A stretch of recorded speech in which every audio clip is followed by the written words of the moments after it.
अस्सलाम वालेकुम, मैं हूं रज़वान अशरफ। आखिरकार अवाम जिन मसाइल से गुजरी है इस हुकूमत की वजह से, नून लीग और पीपल्स पार्टी की नालायकी नाअहली की वजह से अवाम ने अब रिएक्शन देना शुरू कर दिया और बड़ा ख़तरनाक किस्म का रिएक्शन सामने आ रहा है।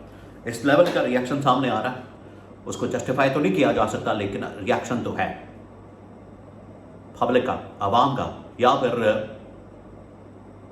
और भी पीछे वजूहात हो सकती है। मामला ये हुआ है, आज़ाद कश्मीर के अंदर हो रहे हैं इंतखाबात और वहाँ पर साबिक वज़ीर आज़म और अभी भी वज़ीर आज़म के कैंडिडेट आज़ाद कश्मीर में सरदार तनवीर इलियास, वो गए वहाँ पर आज़ाद कश्मीर के अंदर रावलाकोट में या किसी और इलाके में अपना तहरीक के लिए, वहाँ पर कैंपेन के लिए, पॉलिटिकल कैंपेन, इलेक्शन कैंपेन के लिए, चर्चा के लिए, लेकिन रास्ते में ही उनके ऊपर हमला कर दिया गया, जिसमें उनका एक गार्ड जाँ भाग भी हो गया। हमला बड़ा ही ख़तरनाक और खौफनाक था।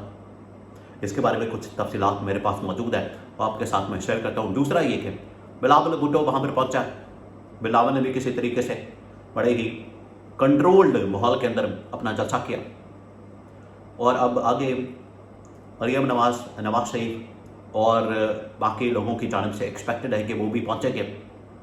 इससे पहले ही जब नून लीग के लोग पहुँचे, पीपल्स पार्टी के लोग पहुँचे, उनको वहाँ पर रिएक्शन का रद्द-ए-अमल का सामना करना पड़ा। लोगों ने अंडे मारे, जूतियाँ मारी, टमाटर मारे। तो अब अगर ये लोग जाते हैं तो इनको इसी किस्म के रद्द-ए-अमल का सामना करना पड़ सकता है। इसी वजह से इनको कहा जा रहा है कि एक तो आप आए ना, अगर आना है तो फिर आपने बड़े ही कंट्रोल्ड माहौल के अंदर आना है। तो इसके बारे में भी बहुत अहम तरीन मालूमात मेरे पास मौजूद है, वो भी आपके साथ में शेयर करता हूँ। सबसे पहले ये जो हमला हुआ है सरदार तनवीर इलियास के ऊपर, सरदार तनवीर इलियास जो कि साबिक वज़ीर आज़म आज़ाद कश्मीर रह चुके हैं और दोबारा से अब कैंडिडेट है वज़ीर आज़म के, वो पहुँचे आज़ाद कश्मीर के अंदर और उन्होंने इस कैंपेन के अंदर, इलेक्शन कैंपेन के अंदर हिस्सा लेना था, पार्टिसिपेट करना था, लेकिन उनके ऊपर हमला किया गया और कातिलाना हमला, बड़ा ही खौफनाक हमला, बड़ा ही ख़तरनाक हमला। अब ये अवाम की जानिब से किया गया या फिर दुश्मनी की वजह से हुआ है, इसके बारे में अभी तो कंफर्म नहीं किया जा सकता, क्योंकि अभी इसकी तहकीकात होंगी, तफ्तीश होगी, फिर मामला सामने आएगा। लेकिन इनको अब रद्द-ए-अमल का सामना करना पड़ा। जो आज़ाद कश्मीर के लोग हैं, आज़ाद कश्मीर की आवाम है, ऑलरेडी जो अपने एहतजाज के हक़ में बाहर बैठे थे, धरना दे के और एहतजाज करने के लिए निकले थे, उन्होंने अब डेडलाइन दे दी है 21 जुलाई के, और इस महीने के आखिर में आपको पता है 27 जुलाई को वहाँ पर इंतखाबात होने हैं। तो 21 जुलाई तक, 25 जुलाई तक इनको डेडलाइन दी गई है कि आप हमारे मुतालबात को, डिमांड्स को कम से कम पूरा तो करें, उनके ऊपर कोई मुआहदा करें, हमारे साथ कोई एग्रीमेंट करें। तो ऑलरेडी वहाँ की जो पब्लिक है वो अपनी गवर्नमेंट के ख़िलाफ़ है, पीपल्स पार्टी के ख़िलाफ़ है। पीपल्स पार्टी की क्योंकि वहाँ पर गवर्नमेंट है, पीपल्स पार्टी ने मुआहदा किया। इसके अलावा नून लीग, फेडरल गवर्नमेंट और इस्टेब्लिशमेंट, उन्होंने उनके साथ मुआहदा किया हुआ है। तो मुआहदे के ऊपर अमल दरामद वो चाहते हैं, और अगर ये मुआहदा दोबारा नहीं होता तो हालात एक बार फिर ख़राब हो सकते हैं। और ये वाला जो इलेक्शन है इस बार जो आज़ाद कश्मीर के अंदर होने जा रहा है, ये इलेक्शन बड़ा खूनख्वार किस्म का हो सकता है, ये इलेक्शन बड़ा खौफनाक हो सकता है, बड़ा ख़तरनाक हो सकता है, इसका इम्पैक्ट बहुत ख़तरनाक हो सकता है। इस वजह से ये जो अभी सूरत हाल सामने आई है, जिसमें आज़ाद कश्मीर के साबिक वज़ीर आज़म के ऊपर हमला किया गया है और आगे मज़ीद भी नवाज शरीफ, बिलावल और बाकी पॉलिटिकल लोगों ने जाना है, तो अगर इसी किस्म की सूरत हाल रहती है तो फिर मामला बहुत ज़्यादा बिगड़ सकता है।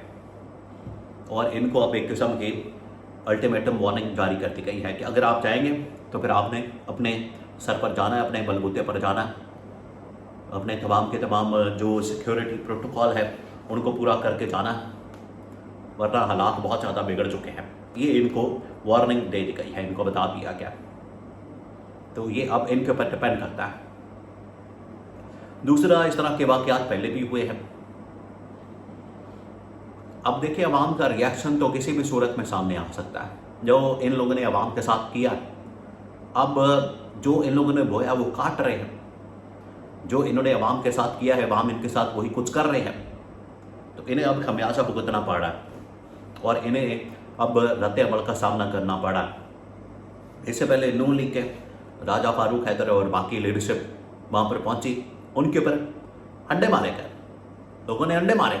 और यही होगा, जब आप आवाम के साथ ये करेंगे तो लोग फिर आपको अंडे मारेंगे, जूतियों से आपका इस्तकबाल करेंगे, लोग फिर आपको छोड़ेंगे नहीं बल्कि रद्द अमल देंगे। और पीपल्स पार्टी के लोग वहां पर पहुंचे, उनको भी लोगों ने टमाटर मारे।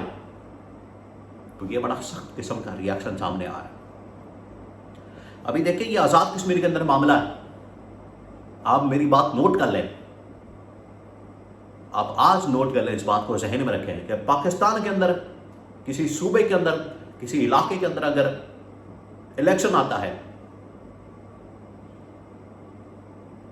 तो इससे भी ज्यादा सख्त रिस्पॉन्स आएगा जो इन लोगों ने पाकिस्तान की आवाम के साथ किया पिछले 2.5 सालों में, 3 सालों में, 4 सालों में।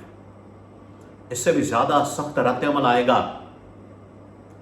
अभी ये समझ नहीं पा रहे, इनको आइडिया नहीं है कि आवाम के अंदर कितना गुस्सा है।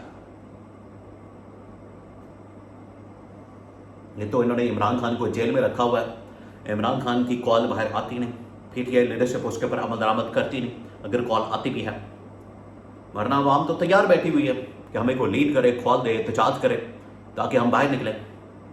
और उस वक्त से डरना चाहिए कि अगर आवाम ने बजाते खुद एहतजाज की लीडरशिप अपने हाथ में ले ली,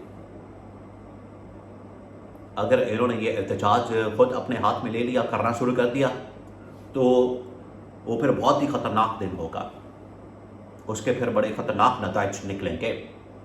इनको याद रखना चाहिए। फिर उसका इम्पैक्ट अच्छा नहीं आएगा, फिर उसका फॉल आउट अच्छा नहीं होगा, उसका फिर खमियाजा इनको ही भुगतना पड़ेगा। तो ये जहन में रखें, ये याद रखें, ये कोई इतना आसान मामला नहीं है जो इन्होंने किया हुआ है आवाम के साथ। अब उसका रिटर्न सामने आ रहा है, उसका बदला सामने आ रहा है। ये वही है, ये वही रिएक्शन है इनकी गलत पॉलिसी की वजह से, इनकी नालायकी की वजह से, इनकी नाअहली की वजह से, या आप समझ लें, आप कह लें कि ये प्लान के तहत करते हैं ताकि इनका इक़्तिदार बचा रहे, इनकी पावर बची रहे, इनकी लूटमार, इनके अल्ले तल्ले बचे रहें और आवाम इसका खमियाजा भुगत रहे। तो आवाम की जानिब से अब रिएक्शन का आना ये अब फितरी बन चुका है और इन्हें अब इस चीज़ का सामना करना पड़ेगा।